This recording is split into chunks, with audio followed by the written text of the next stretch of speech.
We are live. Welcome, everybody, to Friday Night on Wrestling Inc., the podcast. It is February 26, 2021, the last Friday Night SmackDown of Black History Month. And what a SmackDown it was. I am joined, as always, by our esteemed panel. First of all, he's the hardest working man in all of podcasting. He is a former WWE and TNA superstar. He is a public servant. He just announced his return to bodybuilding. He's our returning champion, Mr. Matt Morgan. Matt, how you doing, man? Oh my God, I want to do you every show now. You're the best. You're the best hype man. I'll put you over. Big time. Thank you. And then, of course, this is very exciting. This is our first podcast together. She's a member of the Wrestling Inc. family, has great, very funny commentary on wrestling. She currently has an open letter about her love for Bad Bunny that I recommend everybody reads. It's awesome. Ladies and gentlemen, it's Issa. How you doing, Issa? I'm good. I'm excited to talk about SmackDown. I love tonight's episode. Yes, it was a great episode. Let's get right into it. SmackDown started the way it usually does. Roman Reigns comes out.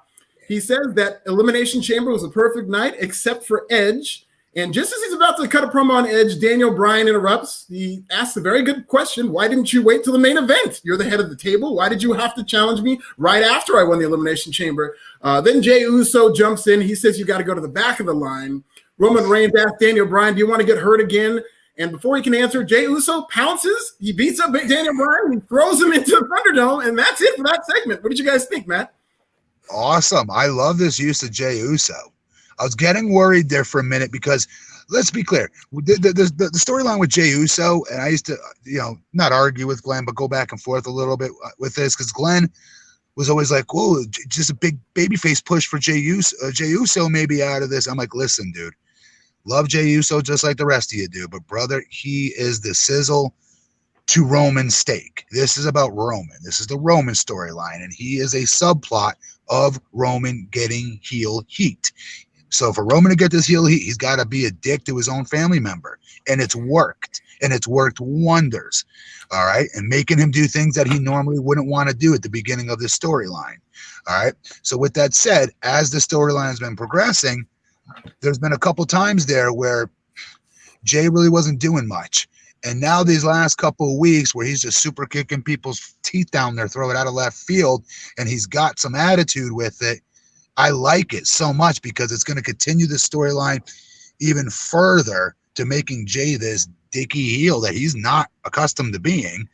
So when he does turn one day, he's going to be ready. It'll make sense, and I can't wait for that day to come. But actually, yes, I can wait because it's a great storyline that they continue to tell. It's the best storyline in wrestling right now.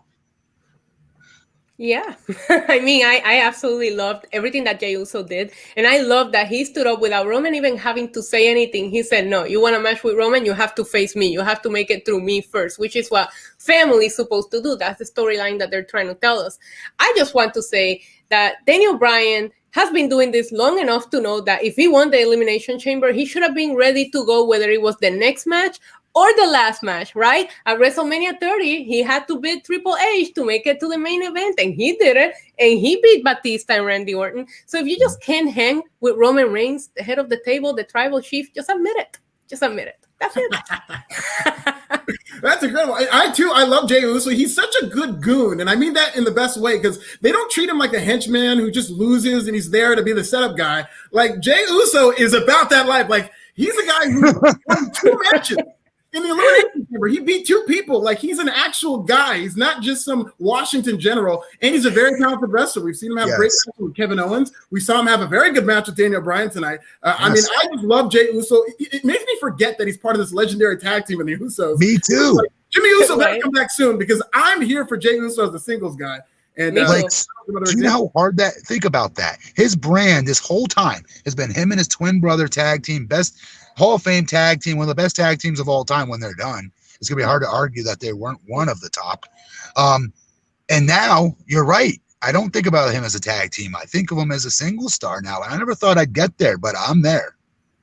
Yeah, absolutely. I mean, so this is a fun segment. We've got a super chat here from Jody Shawn Jenkins. Does Edge beat Roman Reigns at Mania, or do they drag out past WrestleMania? Not sure they should, but I feel like there's a chance Edge beats Roman. What do you guys think about the WrestleMania picture and Edge and Roman? Hell to the no. He does not beat Roman.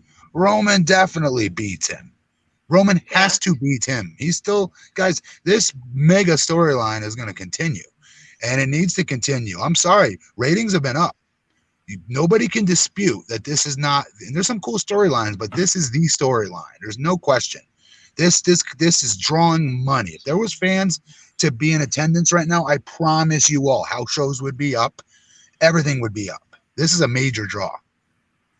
Yeah, I agree. I think the storyline might continue. Maybe it might not be just a one-off, but Edge is not. He's not it. I don't know that anybody is ready to take that title off of Roman right now. So you just gotta let him run with it for as long as he needs to. I absolutely want to see Roman Reigns go over. I love Roman Reigns in general, but I just love this storyline. I will say the WrestleMania, that's, usually when the babyface goes over and gets his redemption song. And this is a story they're telling about Edge saying, 10 years ago I retired. I never lost the belt. So you never know. It's not 10 years ago anymore, buddy. This is 2021. So here's what I think, because there'll be two nights of it, right? I think they're going to have, honestly, you're going to think I'm crazy, but I think they potentially could have Sasha and Bianca close.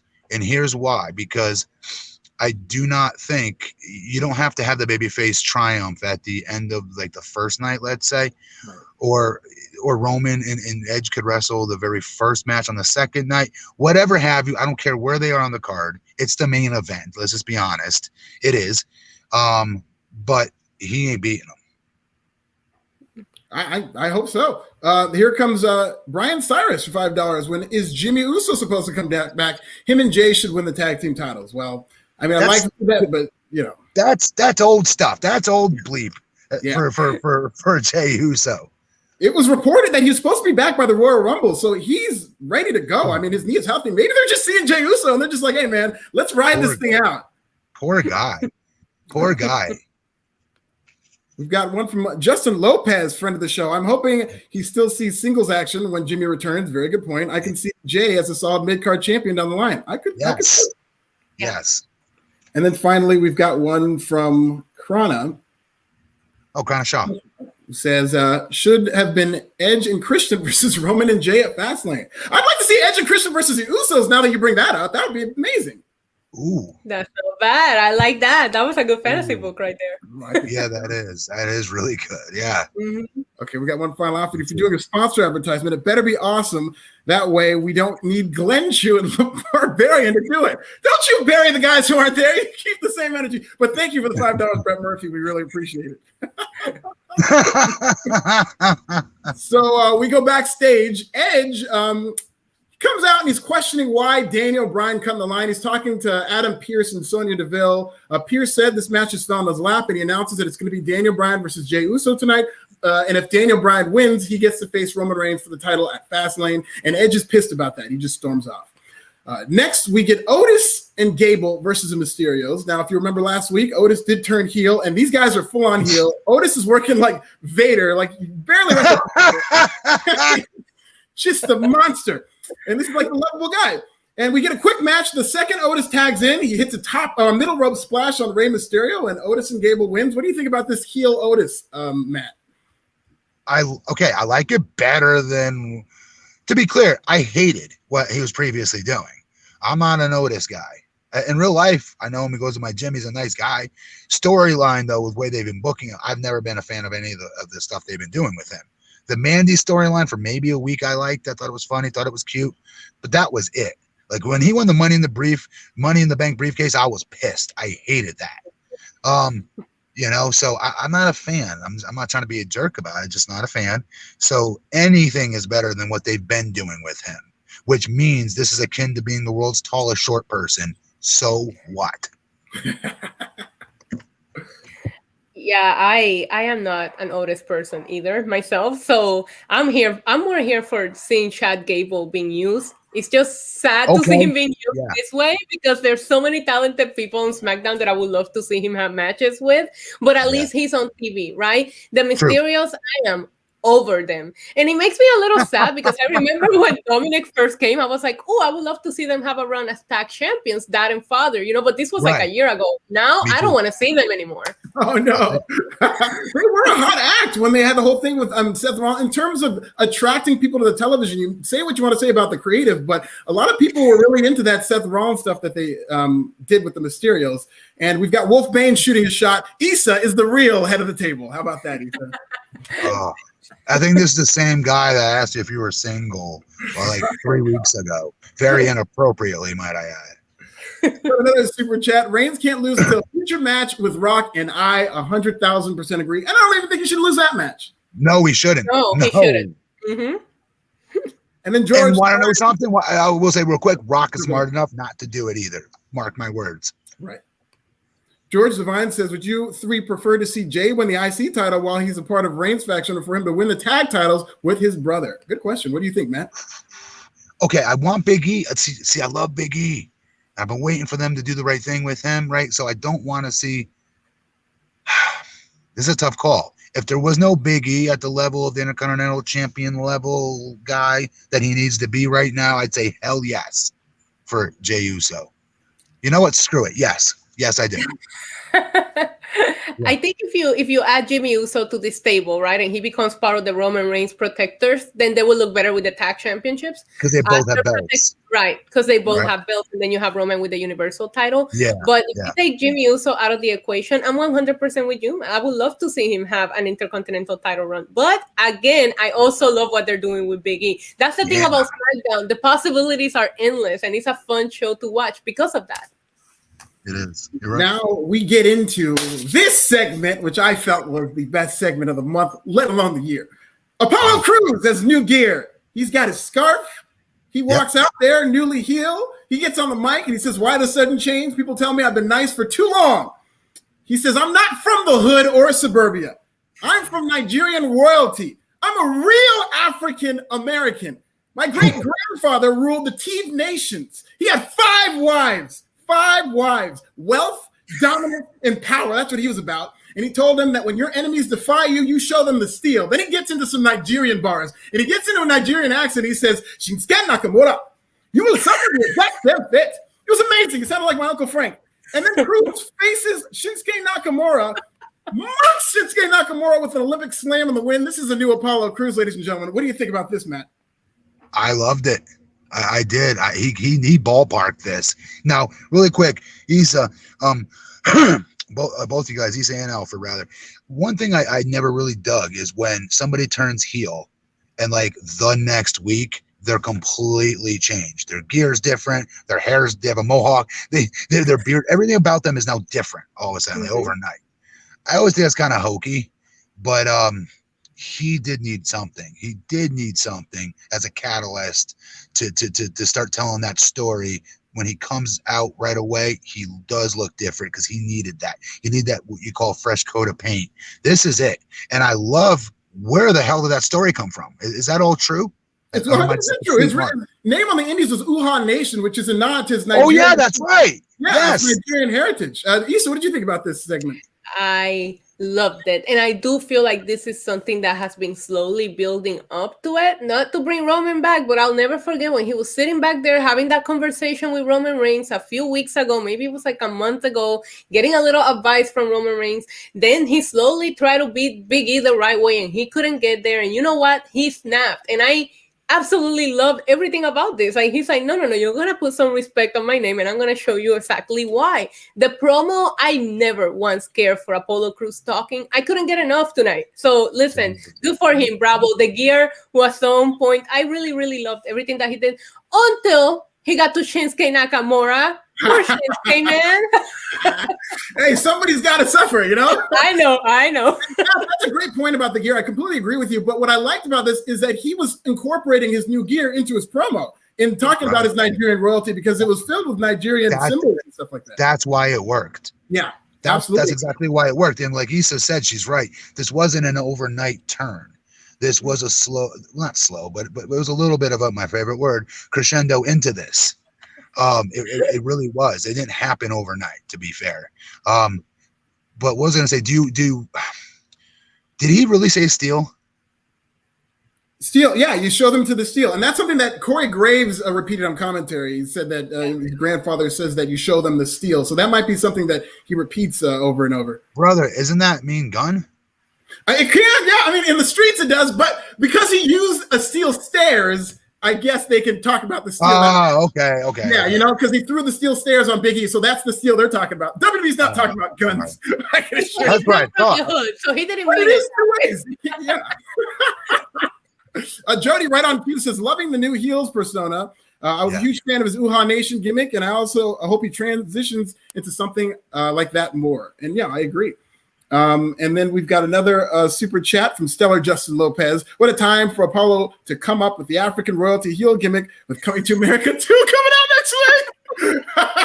Jokes aside, strong promo. Yes, okay, yeah, good timing. Let me just say, as a real African American, as a fellow real African American whose family is from Liberia, which is the better Nigeria, but they're splitting hairs. I completely approve of this. This promo connected with me. I love the line, I'm not from the hood or suburbia. It kind of acknowledges that there's nuance to being black, you know? And I really have to commend, because I am kind of a pioneer of criticizing WWE openly for their treatment of black wrestlers and whatnot, but I would love to come forward when they do right by their black wrestlers. And between Bobby Lashley, Bianca Belair, who you saw tonight going to WrestleMania, Apollo Crews, even Reginald, like they've done a good job, great job promoting black talent. I really like this Apollo Crews promo and how they're but not doing it in the stereotype, not in the stereotypical fashion, right? Exactly. If you were to tell me, and I didn't watch a show, that Apollo Crews spoke in a Nigerian accent tonight, I would think he was like a cartoon, like, welcome to Nigeria, let's dance. You know? Me too. Me too. No, he did it like, oh my God, I would have hated that. Apollo Mania running wild. Yes, it is, Wolfbane, for $3. Love that. And then we have another, long shot, but I could buy Cruz taking out Roman. And it's interesting you say that, because they have been doing a thing where Cruz is like an understudy of Roman. And right after this promo, they cut to Roman Reigns in the back. He's been watching the promo and he's kind of interested in, like, impressed with what Apollo Crews is doing. Very subtle, but they did immediately cut Reigns. This is not to set them up versus each other. I don't want to burst everyone's bubble, but it's to give the kid the rub from the champ, from the main guy, the big dog on the show. And that's what it was, because nobody has turned heel in a bigger form or fashion than Roman did. Roman was baby as baby gets. And when he became heel, boy, did he become heel. And he's given that rub to another young and up and coming talent that's going through a similar situation on a smaller level, obviously mid card, right? But it'll be much more. He's going to take this and explode this. Absolutely. You know, but he ain't coming after Roman anytime soon. He's got to have his heel run here for at least 6 months, maybe 9 months, I hope. Yeah, and then so in that backstage promo with Roman Reigns, it's basically Paul Heyman coming up to Reigns and hinting that Daniel Bryan has to win the match. He says if Daniel Bryan wins, he'll get the shot or whatnot. So kind of hinting to what eventually happens, but we'll get into that a little bit later. And then after this segment, we get Bianca, Liv Morgan versus Tamina. So this match is interesting. Liv Morgan looks very good. I mean, I'm a big fan of her. She looks good in terms of her offense, but she got a couple of moves in, and Tamina hits a super kick from there. It's just all Tamina, and it's basically a squash match. They have this new catchphrase between Tamina and Natalia that I kind of like. They say they're going from reliable to undeniable. So I guess they're just kind of push them as tired of waiting in the wings. But wild, she beats Liv Morgan, just destroys her and wins the match. What did you guys think about this? I love that. I love that saying, because it's a shoot. We're done being a good hand. We're done being the talent you're booking to get these younger talents over. We never really got our shot. F that. We're stepping up. And being undeniable. I thought it was really, really good. Really good. It served its purpose. Yeah, I'm a Liv Morgan fan too, but I've never felt that Tamina's ever got a real fair shake.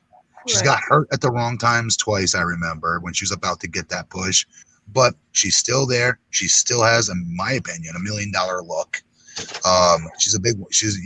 You won't say big man anymore, right? In the women's division, when we talk about a big, strong, tall athlete, so big woman style wrestler, and she's money. I think she's money. I just don't think they've ever really fully tapped into her.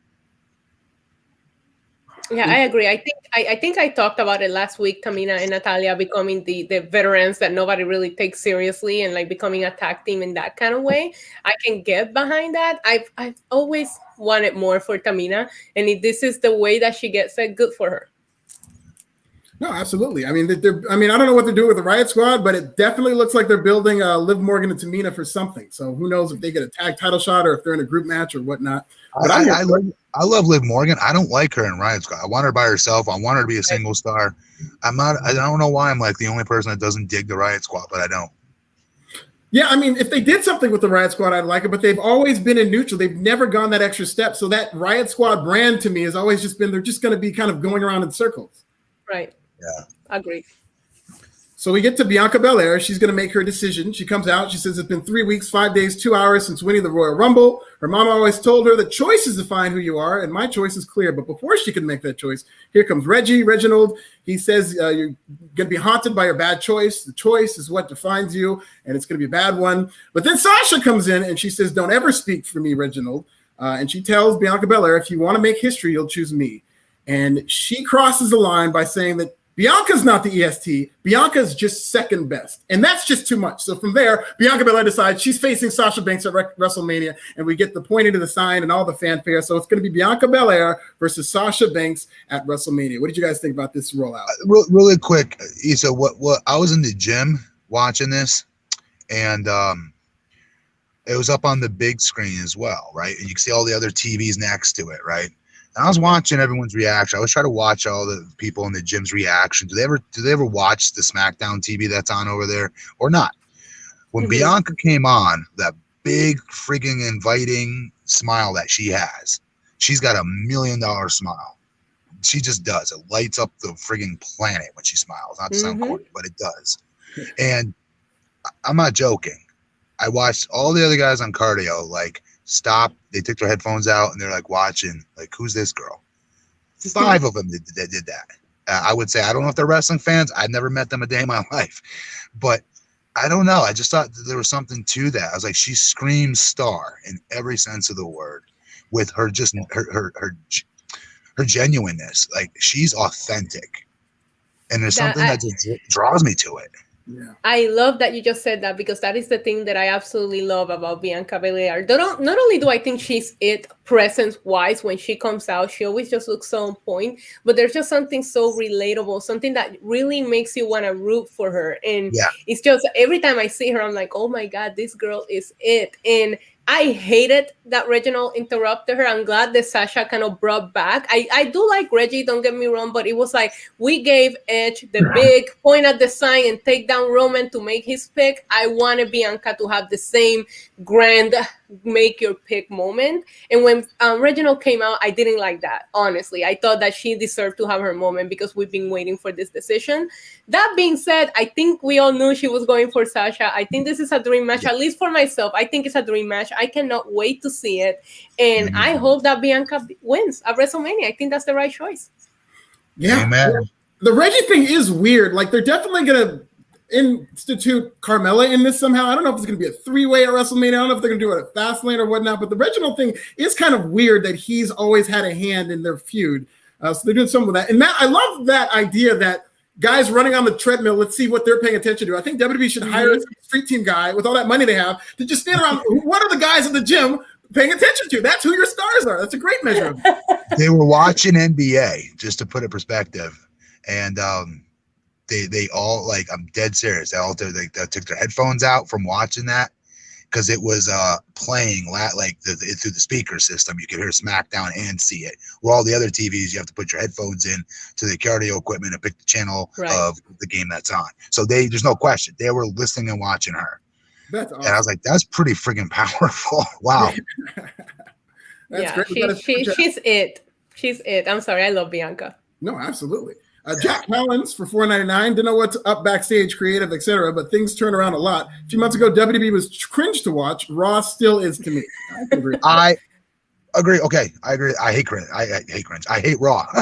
I agree with that. SmackDown is just so night and day. It is. You said it. It's such an easy and fun show to watch. It just is. And when it sucks, okay, it's only 2 hours.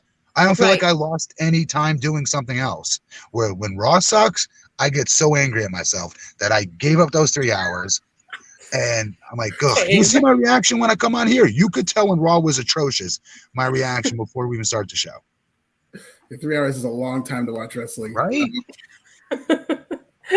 Get into Street Profits versus Sami Zayn and King Corbin. So the story of this match is basically the film crew for Sami Zayn is following around Baron Corbin. They keep filming him, and Corbin's getting increasingly more pissed off. He chases him off at one point, but toward the end of the match, they're still filming him. He's like, "Stop filming me!" And Sami and Baron are arguing. Montez Ford hits this just incredible tope where he jumps over Sami Zayn on to Baron Corbin. Then he hits a frog splash on Sami Zayn, and the Street Profits win the match. Real quick, this was great. All right, where the hell the Street Profits been, by the way? What the hell? I feel like we haven't seen them forever. It feels that way, at least. But I did pop for Corbin chasing them away. I actually out loud laughed at that. I did. Me too. I did. That was funny. I absolutely love everything that Sami Zayn has been doing. This whole conspiracist film people behind him thing is funny. It's so much money. Like, they better release a documentary like produced by Sami Zayn at some point, because I am here for that. Like, I have to see it. And you know what? They better not just be on like some television show. They better do this on the WWE network to, get people to really come and subscribe. I would watch that live. I can't wait. Yeah, when they transition to Peacock, that could be the first thing that they put up there to get everybody to come. I'll watch. Hell yeah. I'll watch it too. And listen, I love Sami Zayn, but Montez Ford, that spot when he went, oh my God, that guy is so talented. Every time he's in the ring, he always does something that makes me go, Jesus, dude, chill, calm down. Like, he is so good, but I love it. And don't get me wrong, I love his partner too, but like, it's now they're a good tag team. WWE is a crappy tag division, so they need all the good tag teams they can get when they get them, right? I see that. With that said, it's a singles business. It's a singles industry. It just is. The singles talents is what the draw is. It's what draws money. And I'm sorry, Montez has got to. They've got to. I wonder when they get to that point when they finally make they draw the conclusion of, holy bleep, this dude is money. He could cut a promo. He's in great shape. He looks like an athlete. He is an athlete, and he's great in the ring. What else is he missing? I don't know what he's missing as far as ingredients go to be a star. So when do they make that call, you think, Alfred, when they finally, tell his tag, he super kicks his partner through the barbershop window? When I hope they do. They could have a peaceful split like the New Day, they could do something like that. But I think it's only a matter of time with Montez Ford. I think they're still on top of the world in the tag team division. There's still some ground to cover there. I don't really think they should rush him, but I think it's only a matter of time. And I think within the next 6 months, this is something that either this summer or even early next year should be explored as Montez Ford as a potential world title contender, because he's had some singles match. I remember he had a match with Seth Rollins that I just thought was awesome. It was awesome. This guy should be a single star now. But the Street Profits are a good act. But yeah, you're right. The time is ticking. Mm-hmm. We got a super chat from Prince GQ24. Bianca versus Sasha needs to be one-on-one unless you add Bailey, but other than that, nobody else. I think it should be one-on-one no matter what. If Bianca's going to have her moment, it should be one-on-one. What am I missing here? It is one-on-one. It is one-on-one, but I mean, we were talking earlier about how Reginald is involved, so it might be a three-way. Or they're doing something with Carmella. That's for sure. I mean, they're not just having Reginald out there for no reason. Oh boy, no. No, let them have. They should be one-on-one. But that being said, I miss seeing Bailey tonight, and I do think that Bailey will sneak her way back into a title storyline in no time. In the meantime, she's still doing her thing while not being involved in the title picture. So let her be. She's gotten more over without having to wrestle, which is the name of the game if you can find a way to do that, right? And yeah, like I just wrote in the comment section that I was like, this is like the best act, her ding dong, whatever the hell it is show. Yeah. Oh, hello. I like in tears laughing at some of that shit. Like, she is so funny and so entertaining. If Roman was not on that show, to me, she's the most entertaining act on there. That's saying a lot, because that's with Bianca Belair, who I'm incredibly entertained with, and Sasha, who I'm entertained with. That's why SmackDown, you guys, is so frigging stacked, isn't it? That's what we were talking about off air. Like, before you came in, we were talking about how loaded SmackDown is. Justin Lopez says Montez and Bianca got WWE power couple written all over them. Just a matter of time, Matt. Yeah, absolutely. And you want to talk about second generation stars? If they have a kid, decides to be a wrestler, good night.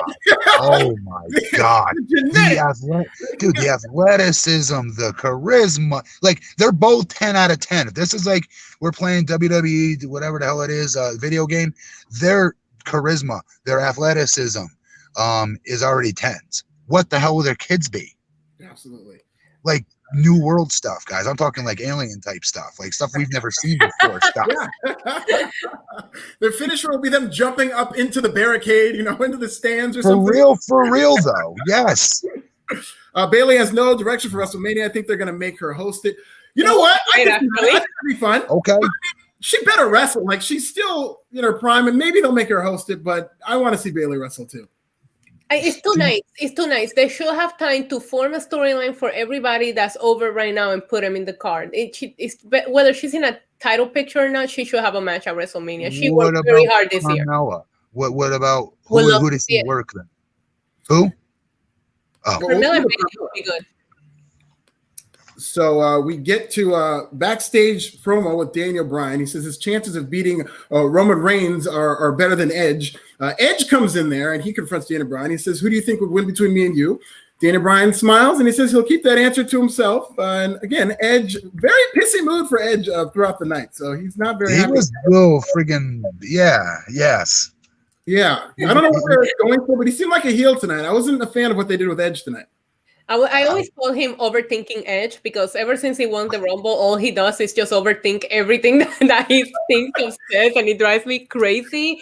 I would want to go against Daniel Bryan over Roman Reigns. Why are you complaining? This is a win situation for you. Help him win. If I was Edge, I would help Daniel Bryan win. But no, I don't know what he's doing. I think maybe he's having a bad day or menopause. I don't know.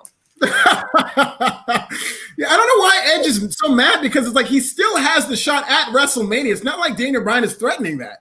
So, I mean, they haven't really articulated why Edge would be so mad about that, but, he is. Yeah. Then we get into Seth Rollins. So he's in a nice, shiny little white suit.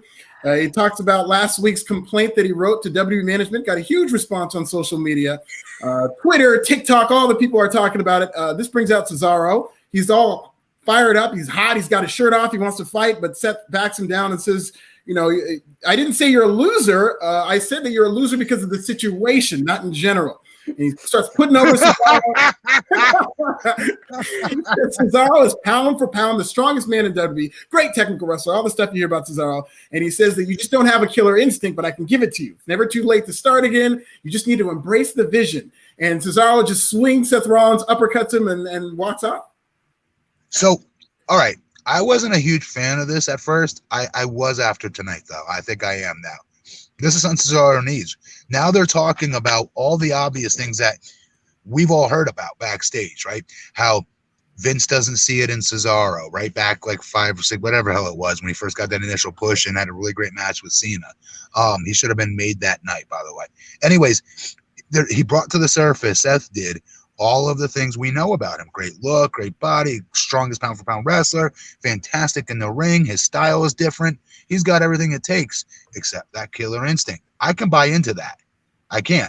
And why I don't like his stupid character of, this David Koresh, if you will, type of thing. I'm not a fan of that, But if you're going in this direction, I do like it for Cesaro. I think there's something here. I just want to say that tonight I was embracing the vision because Seth Rollins was a vision in white. That outfit, 3 weeks in a row, this man is killing it for best dress. He looked good tonight, like good. Last week I thought he looked sharp. Tonight he looked good. I thought he made some valid points to Cesaro. I was like, you should probably embrace the vision because the dude is making valid points, and you should take that advice because Cesaro is missing something. He's there, but there's something missing. So I can see why Cesaro got mad. Maybe the truth hurt a little bit, but I am here for this feud, and I cannot wait for the match.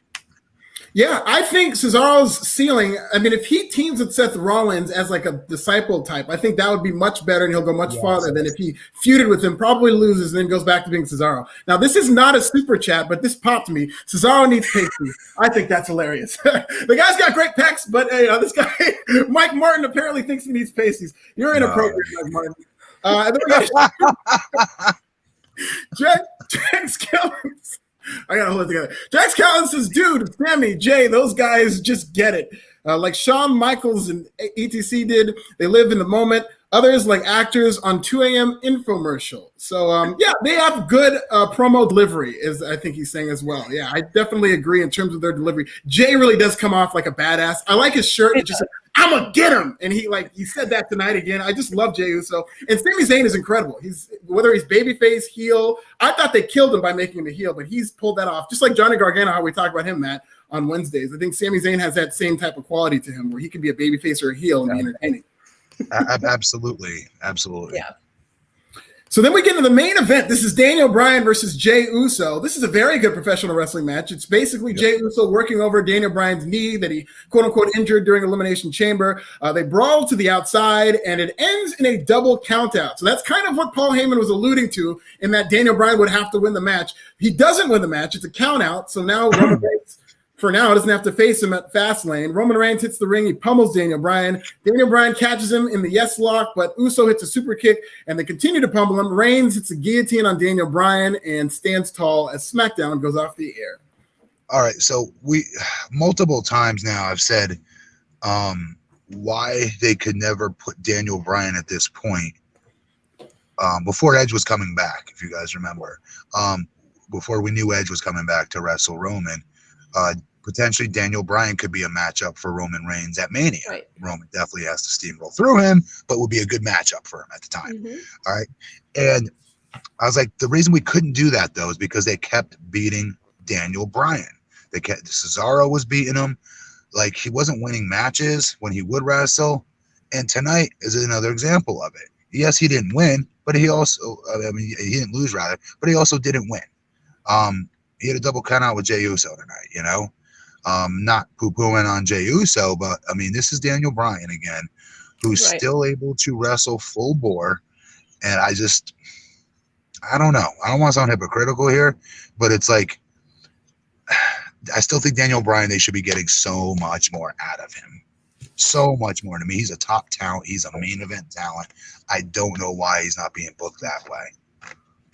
I don't know. Yeah, it makes when Jay Uso told him at the beginning of the show, no, you just gotta go back to the back of the line. It makes sense. You won the chamber. That's the only reason why you even came close to getting a shot. Because like Matt said, he's been in a losing streak. Love or hate it, he has.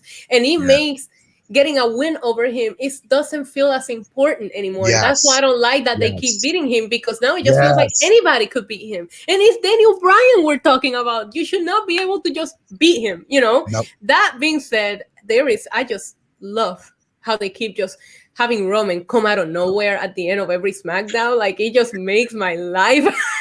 And that sinister smile that he had when he was choking out Daniel Bryan.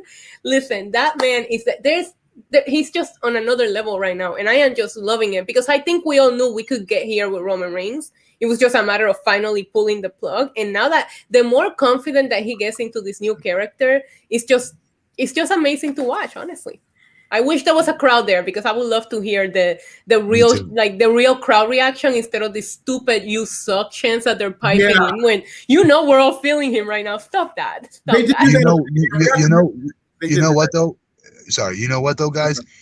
I'm actually glad we don't have fans. I know that sounds crazy. The reason why is because I would be so fearful. We'd all be cheering for him. There's no way around it. We just would be cheering for him, because this is the Roman we wanted. As a babyface, by the way, that they didn't give us. And this is now what he's doing, right? So I don't care what he's cheating to do, to cheat and lie, I don't give a crap. This is the badass that we wanted to see. So my fear, Issa, would be if the fans were there, they'd be cheering for him. And WWE would screw the pooch and go, oh, no, don't you see what's happening? He's babyface, so we got to make him babyface again. That's it. And they're going to start overwriting his promos and getting in the way again, instead of letting him take the ball that they've given him, or better yet, forget that he's taken from them. And he's been doing his own shtick. Him and Paul Heyman have been noticeably doing their own promo work. So, you know what I mean? Like, so I want to see WrestleMania, how the fans react, but at the same time, I don't want it to screw it up or make Vince screw it up.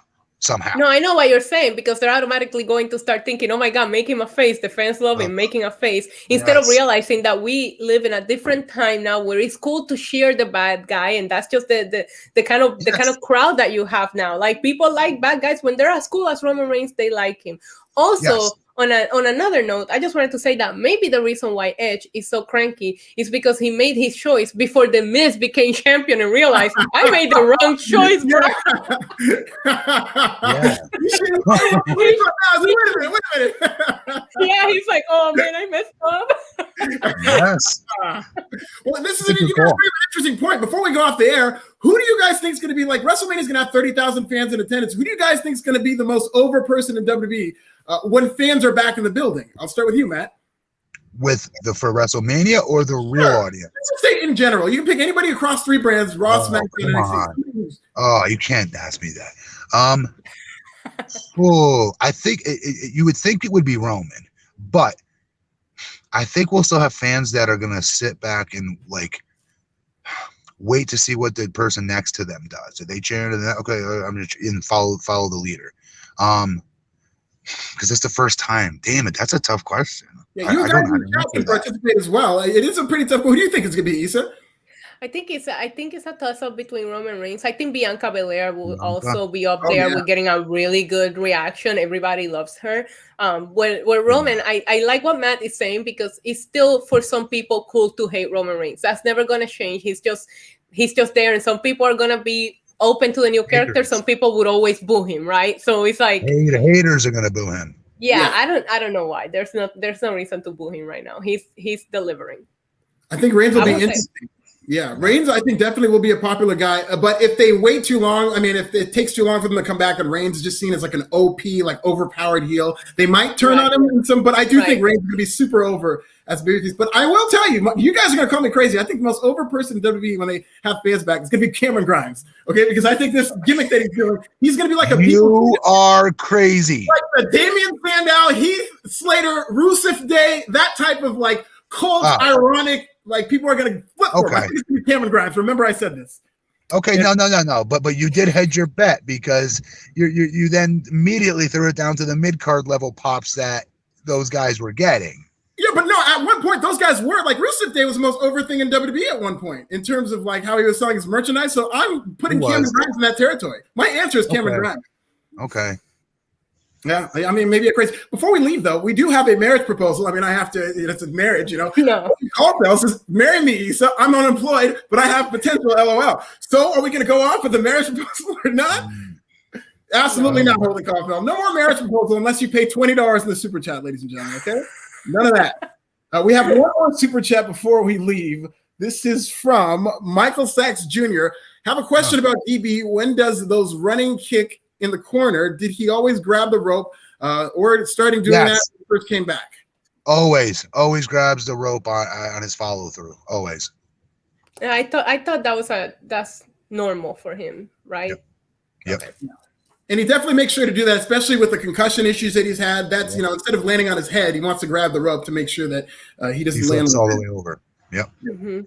And then Bear Hudson says, to have 2 black women main event WrestleMania is something I never thought I would see. I'm really interested to see that happen. That is a great point. I mean, let alone 1 black person main event, 2 black women main eventing WrestleMania, which really could happen, is really a special thing.